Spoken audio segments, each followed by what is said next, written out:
Have you ever given someone everything, your time, your patience, your loyalty, only to watch them treat it like nothing? There's a silence that follows betrayal, not empty, but heavy, alive with realization. It's in that silence you begin to see who you are and what they truly lost. Stay with me. Let's talk about the quiet power that speaks louder than revenge. As we step into the first chapter, picture this. You've stopped explaining yourself. The noise has faded, the accusations have lost their grip, and for the first time in a long while, there is stillness. Not peace yet, stillness. That fragile, uncertain moment after chaos, when everything inside you wants to speak, to defend, to make them understand. But you don't. You hold your tongue, and in that silence, something shifts. They say silence is empty, but it's not. It's full of everything you once said, every truth they ignored, every effort they dismissed. It's heavy with realization. You begin to see that their misunderstanding is not your burden, and their opinion is not your mirror. You've spent enough nights trying to prove your heart to those who only listen to respond, never to understand. And so you withdraw your words like soldiers returning from a lost war. You surrender not to them, but to reason. Marcus Aurelius wrote, "If it is not right, do not do it. If it is not true, do not say it." That's the moment you've reached, the point where peace becomes more valuable than being right, because explanation is a chain and silence is release. You start to see how often we defend ourselves not to bring clarity, but to be chosen again. To make them see what they refused to value when it was freely given. But a Stoic learns this truth early. What depends on another's understanding is never truly yours to hold. I remember a story about a craftsman who built a bridge alone. People mocked him for the time it took. They crossed other bridges faster, laughing as he worked through storms. But when the flood came, every quick bridge collapsed, and his alone stood firm. He never explained his pace, his process, or his silence. He simply kept building. That's what stillness does. It lets you keep building in peace while others chase applause. When you stop explaining, you give up the illusion of control.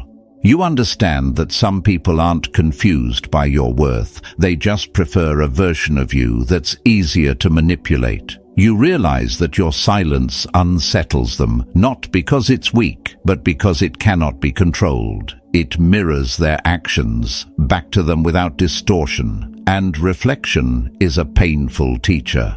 Seneca once said, "Time discovers truth. Your silence becomes that time. Your stillness becomes the mirror."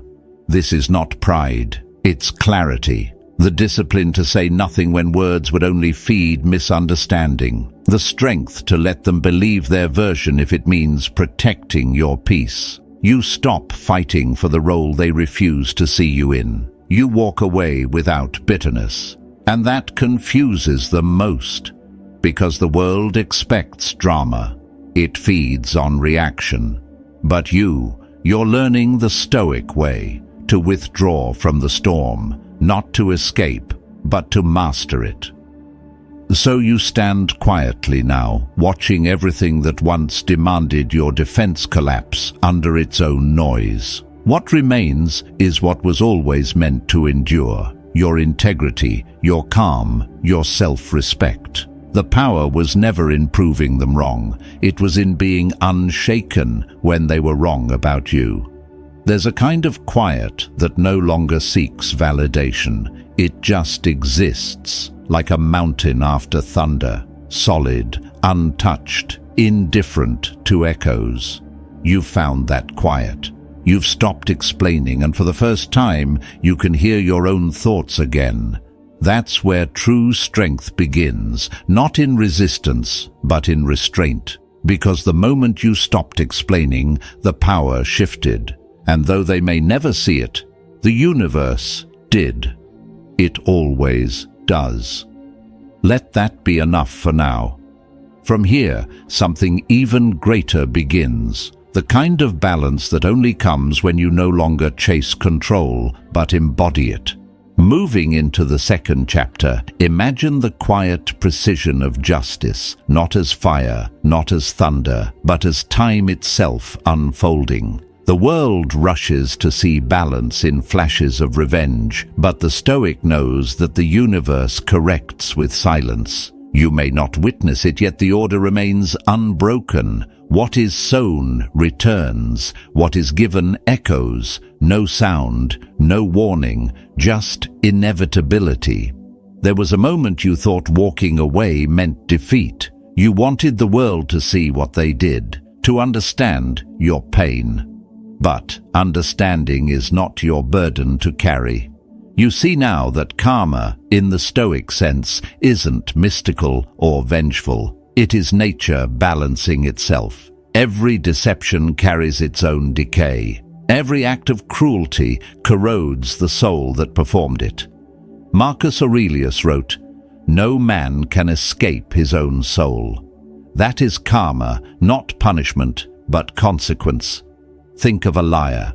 His words may fool others, but he cannot escape the noise inside his mind. Every time he speaks, his heart knows the weight of falsehood. That weight grows quietly, day by day, until even his victories taste bitter. Or the one who betrayed kindness, outwardly smiling, inwardly empty. Their life becomes an echo chamber of what they tried to destroy in others. The Stoics called this living out of alignment with nature, a state where your own choices become your tormentor. There's a story I once heard of a merchant who cheated his friend in a deal. For a while, he thrived. New wealth, new allies, loud laughter in public. But his nights grew longer. His friends grew fewer. Every success reminded him of the hand he betrayed. He began to see that the wealth he'd gained was not abundance, but burden. Because nothing gained through dishonor ever stays whole. That's not superstition. That's balance. That's the law of cause and effect the Stoics lived by. Seneca said, "Time discovers truth. It doesn't need your anger. It doesn't ask for your witness. It moves with elegance, exact and slow. The person who hurt you may laugh today, flaunt false peace, gather followers of illusion. Let them." The Stoic does not chase spectacle. He trusts the natural unraveling of all false things. A mask can only breathe for so long before it suffocates the one who wears it. And here's the beauty: you don't have to see it. You don't have to wait for the proof. Because the more you look for retribution, the more you tie yourself to the wound. The more you release, the freer you become. When you stay still, the universe does what it has always done. It restores order. Your silence becomes participation in that greater design. You stop being the judge and return to being the witness. Picture this. You're walking through a forest after rain. The earth smells clean, the leaves drip softly, and the chaos of the storm is gone. That's how nature heals, without announcements, without rage. It renews itself by returning to harmony. The Stoic heart learns to do the same. Let others chase storms. You are becoming the ground that remains. Revenge is noisy, but peace is devastatingly quiet. It's the kind of quiet that unnerves those who once fed on your reaction. It's the silence that forces them to face themselves. While they wrestle with guilt, you build a life so steady that even their name becomes irrelevant. That's the justice you've been searching for, the one that doesn't destroy you to make a point. Because when the universe writes its verdict, it doesn't use thunder. It uses absence. The absence of your attention, the absence of your energy, the absence of your need to be understood. That is the sentence they never expected, the emptiness that mirrors their own actions. So let karma move as it must. Let nature handle its own affairs. Your task is simpler, harder, nobler, to master yourself, to rise without resentment, to walk forward without looking back.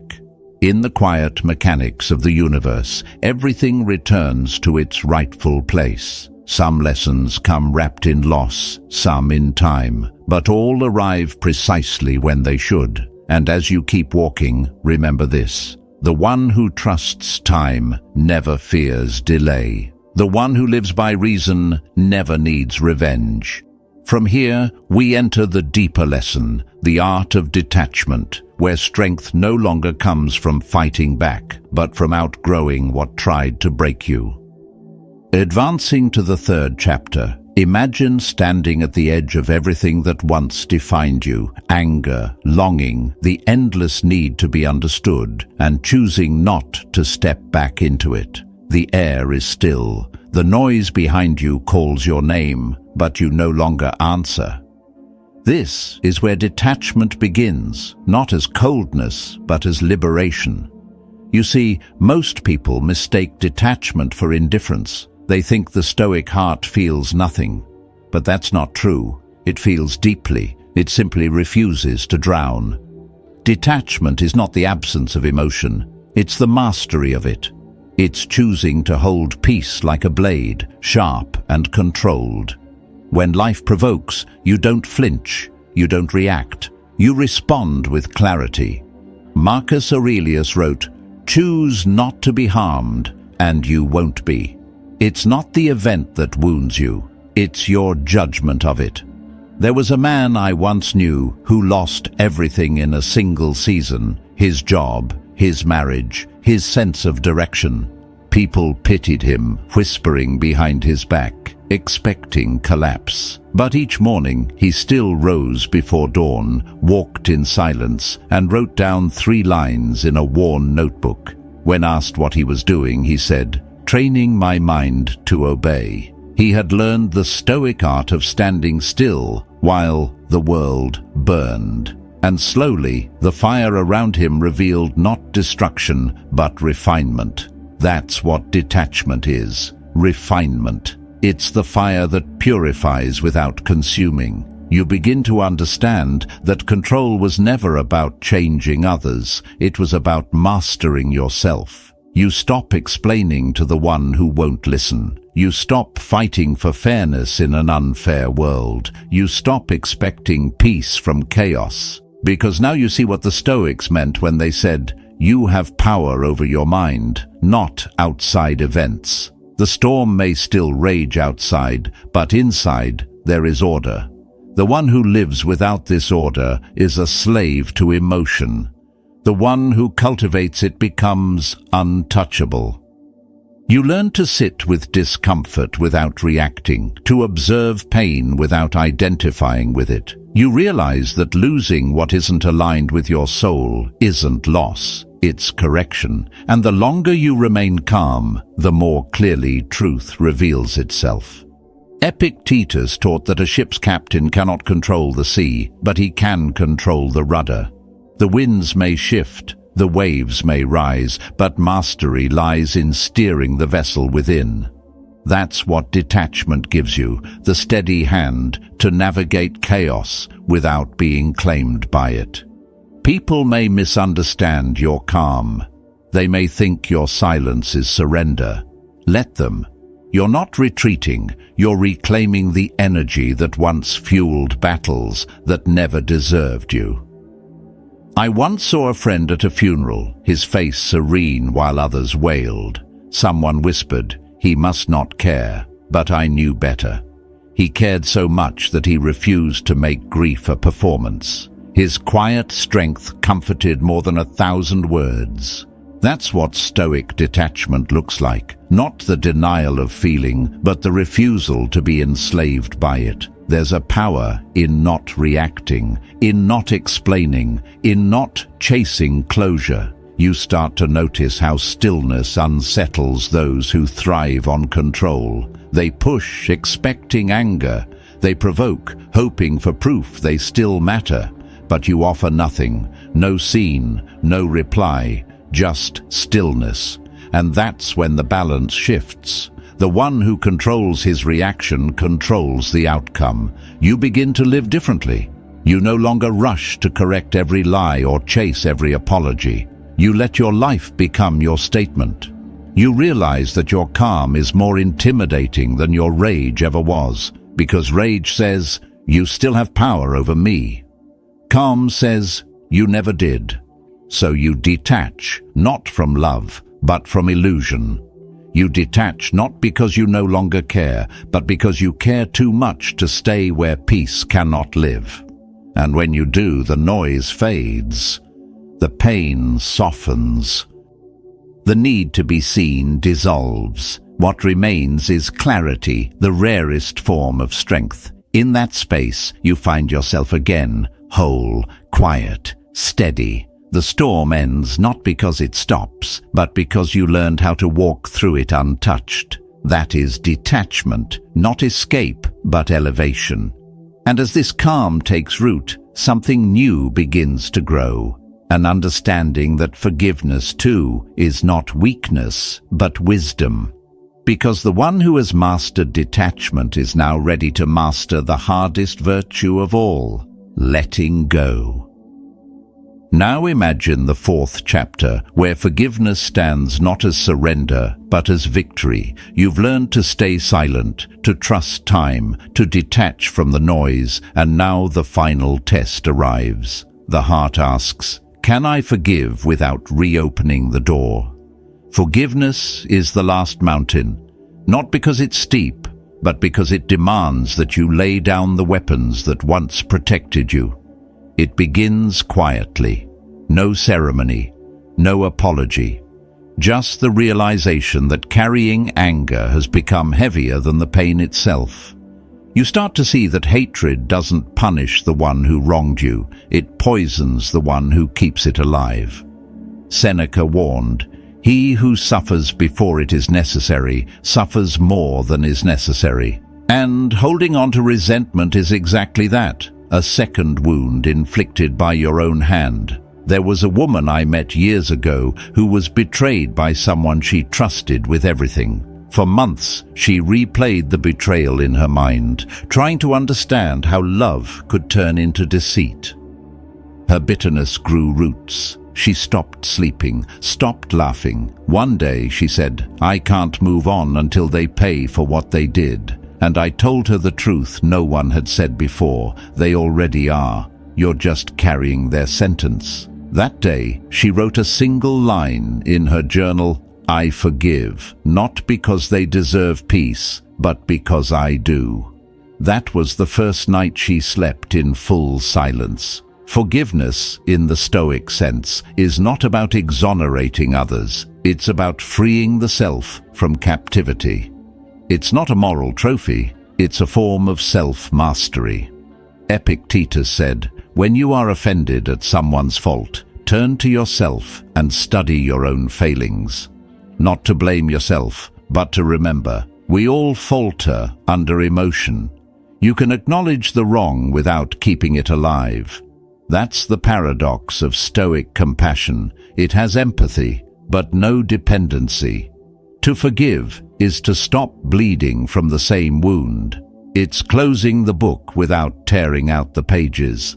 You remember, but you no longer relive. You see their face in your memory, and it no longer stirs rage, only recognition. You begin to understand that pain was not your punishment. It was your teacher. It carved out space for discipline, for clarity, for strength. The Stoic doesn't erase the past. He refines it. Think of a blacksmith. Every blow of the hammer is violent, but necessary. The heat, the sparks, the repetition, it all shapes the metal into something unbreakable. That's forgiveness. It's the art of letting the flame touch you without burning you again. When you forgive, you reclaim authorship of your story. You stop letting the past narrate your present. Marcus Aurelius wrote, The best revenge is to be unlike him who performed the injury. The moment you internalize that, everything changes. You no longer crave their apology. You no longer chase their understanding. Because in truth, forgiveness is not about closure, it's about continuation. You stop standing at the ruins waiting for them to see what they destroyed. You walk away and build elsewhere, quietly, patiently, deliberately. There's strength in saying, "I wish you peace, but far from me." There's dignity in walking away without bitterness. Because forgiveness doesn't require reunion, it requires resolve. It's not an invitation back into your life. It's a statement that you refuse to let their chaos define it. And when you forgive this way, the universe shifts. The noise fades. The inner storm settles. What remains is light, not theirs, yours. You start to live lighter. The anger that once filled your chest dissolves into clarity. You can see more, breathe deeper, love again, not because they changed, but because you did. Forgiveness becomes proof of evolution, not weakness. The wound remains, but now it's a mark of wisdom, not loss. And as you walk forward, you understand what the Stoics meant by harmony with nature. It's not about controlling what happens, but aligning with what is. You realize that every event, even betrayal, was part of that alignment, shaping the soul you now inhabit. So, forgive, not to absolve them, but to absolve yourself from yesterday. Forgive, because your peace is worth more than your pride. Forgive, because you've grown beyond the person who was hurt. And from here, something profound unfolds. The transformation from forgiveness to true power, where your silence, your peace, and your purpose become the loudest answer the world will ever hear.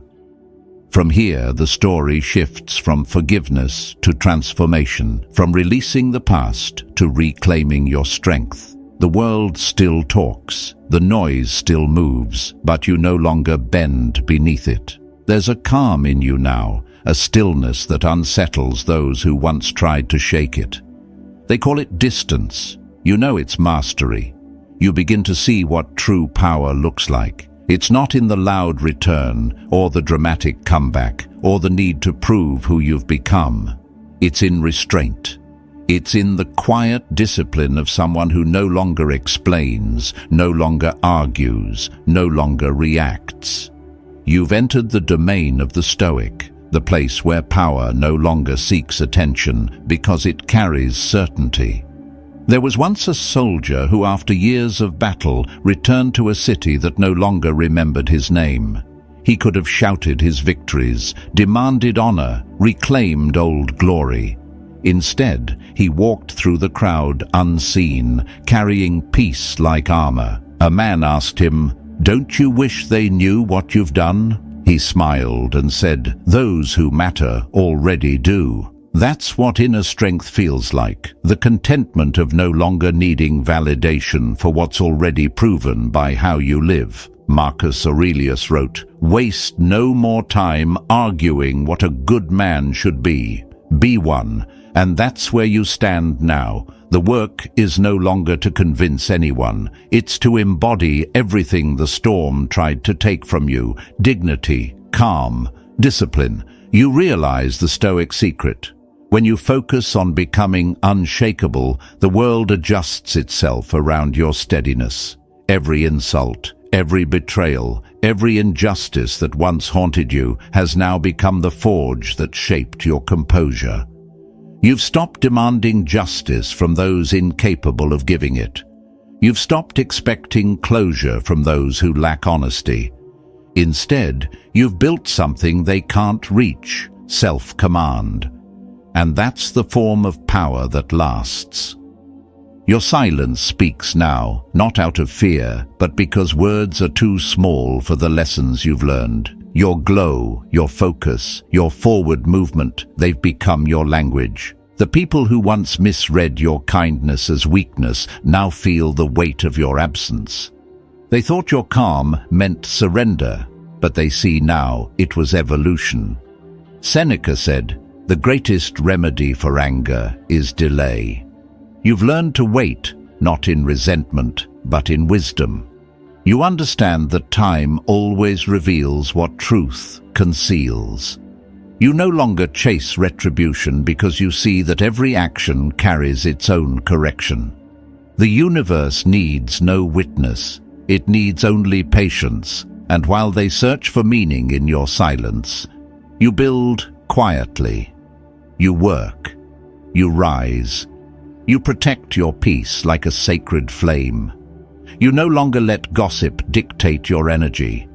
You no longer let chaos rent space in your mind. You move with precision, not for approval, but for alignment. Because to the Stoic, true victory isn't public, it's private. It's in waking up without anger, walking through insult without bitterness, resting each night with a clear mind. You've come to see that success isn't revenge, it's peace. And peace isn't passive, it's earned through self-control. The one who governs himself no longer needs to conquer others. His power is invisible but undeniable. You can feel it when he enters the room, not in his words, but in his presence. That's the strength you've built, the kind that doesn't need to be announced. Let them wonder.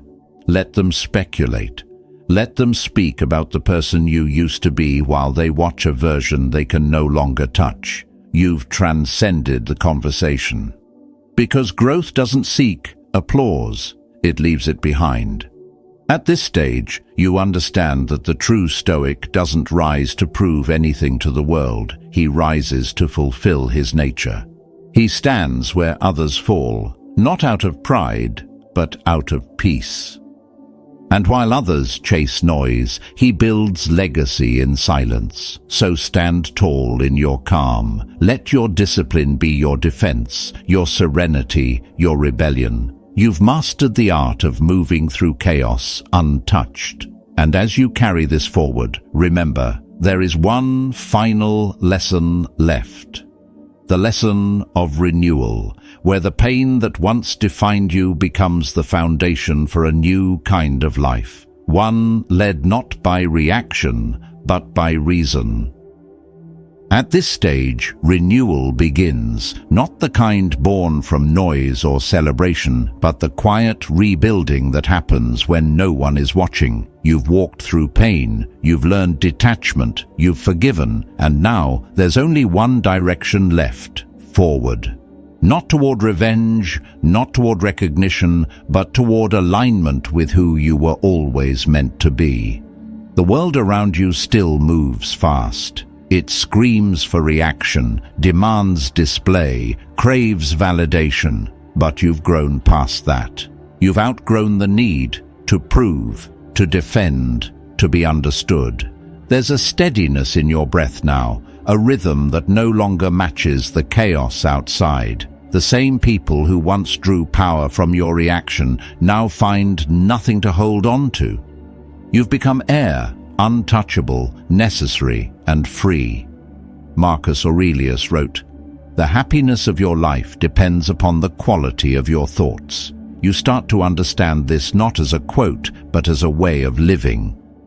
Because once the storm quiets, your thoughts become your territory again. You learn to guard them like sacred ground. Every distraction, every shadow of resentment, every echo of the past that tries to re-enter, denied entry. This is your citadel now. The Stoics called it the inner fortress, a space where no insult, no betrayal, no chaos can penetrate without your permission. There was once a philosopher who compared the mind to a city under siege. He said most people leave their gates open.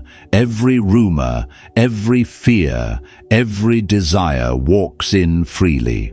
But the wise man stands at the gate, watching quietly. He lets in only what serves peace, only what aligns with reason. That's the discipline you've earned, the vigilance of the mind. You've become the gatekeeper of your own spirit. Each morning feels different now. The pain that once consumed your thoughts has turned into focus. The betrayal that once shook you has become perspective. The silence that once felt lonely now feels sacred.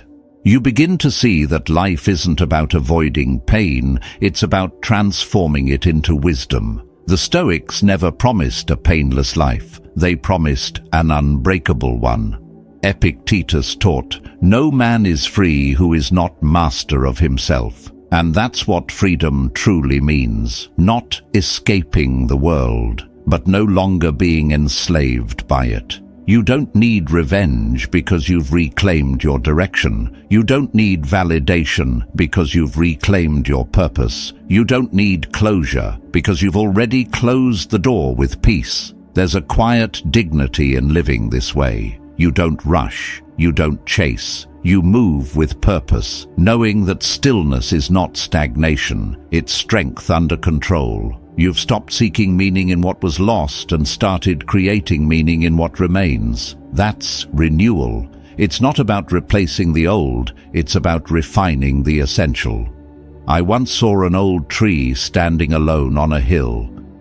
Its bark was scarred, its branches uneven, yet it stood firm through every storm. It didn't resist the wind, it bent, adapted, and when the storm passed, it was still there, rooted, alive, unshaken.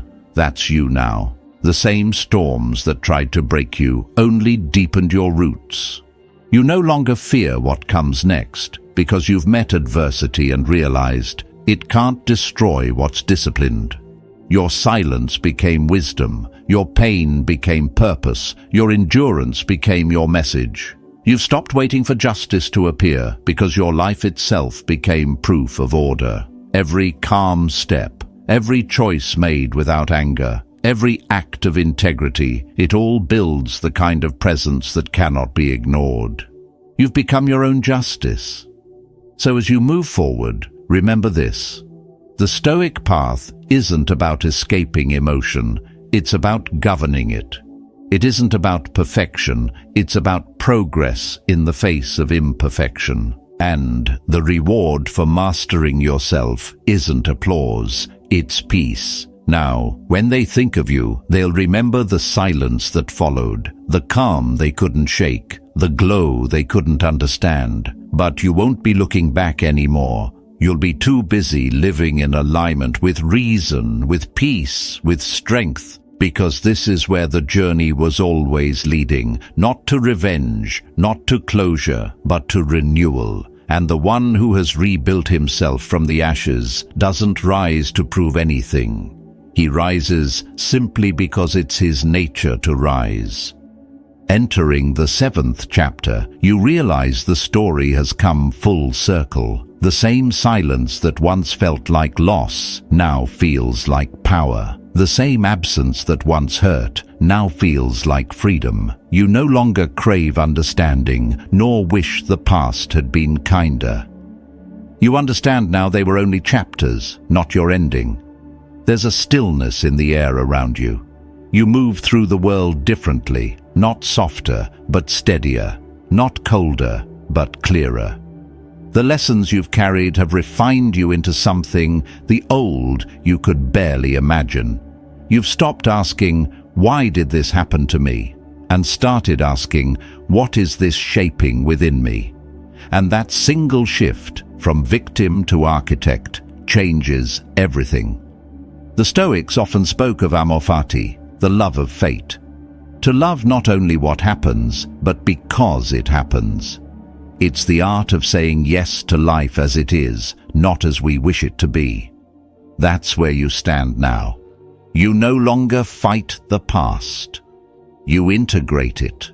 You no longer fear loss. You understand it as renewal. Marcus Aurelius wrote, "What stands in the way becomes the way. Every obstacle that once broke you has now become the road that defines you." There was once a craftsman who lost everything in a fire, his tools, his home, his work. When asked how he could start again, he said, "Now the foundation is clean." He rebuilt quietly with patience, and when his work was finished, it carried a depth that could only come from surviving the flames. You are that craftsman now. The ashes no longer scare you. They remind you that you've already rebuilt once, and you can again if you must. Seneca said, "Fire tests gold, adversity tests brave men." And now the test is over. You've been refined. You've become the kind of person who no longer flinches at difficulty because you've seen what endurance can create. You no longer fear storms because you've learned they end where your discipline begins. This is what true Stoic power feels like, not the domination of others, but the dominion over self. You've mastered your mind, your emotions, your energy. You've learned that control isn't about forcing the world into obedience, it's about aligning yourself with its rhythm. You no longer cling to what's gone, nor chase what's uncertain. You stand where you are, present, grounded, and free. You notice how your presence affects the world now. You enter rooms without needing to speak, and people feel it. Your presence carries gravity, not because it's calculated, but because it's genuine. The peace you've earned has weight, and the ones who once underestimated you now understand, too late, that your calm was never weakness. It was preparation. There's a story told of an old general who, after years of battle, retired to a quiet garden. One of his soldiers asked, "Do you not miss the fight?" The general smiled and said, "I still fight, just not against men, but against my impulses." That's your battle now, not against betrayal, not against chaos, but against anything that would disturb your inner order. You protect that peace like a warrior guards his last fortress. And from this place of stillness, you see life differently. You don't measure success by applause, but by alignment. You don't measure strength by how loudly you resist, but by how deeply you remain unmoved. You don't seek to correct others because you've learned that reason corrects everything quietly. You've learned that walking away is not weakness, it's wisdom, that peace is not retreat, it's arrival. Marcus Aurelius reminded us, you have power over your mind, not outside events. Realize this, and you will find strength. That's where this journey ends and begins again, in realization. Because once you understand that your peace depends on nothing outside you, no one can ever take it away. So now, when they remember you, they'll remember the quiet you left behind, the kind of quiet that lingers longer than words, that humbles pride, that teaches through absence. And as for you, you won't look back. You'll keep walking forward, not with haste, but with purpose. To live stoically is not to avoid pain, but to rise wiser through it. Not untested, but unshaken. You've become proof that silence can be strength, that peace can be power, and that from every ending, the wise are always reborn. The story doesn't end here. It transforms, just as you did. When you choose silence over chaos, forgiveness over revenge, and peace over pride, you step into true power. Let time reveal what words never could. If this message stayed with you, subscribe to keep walking this path of calm strength. Comment below, inner peace. Your next rise begins from here.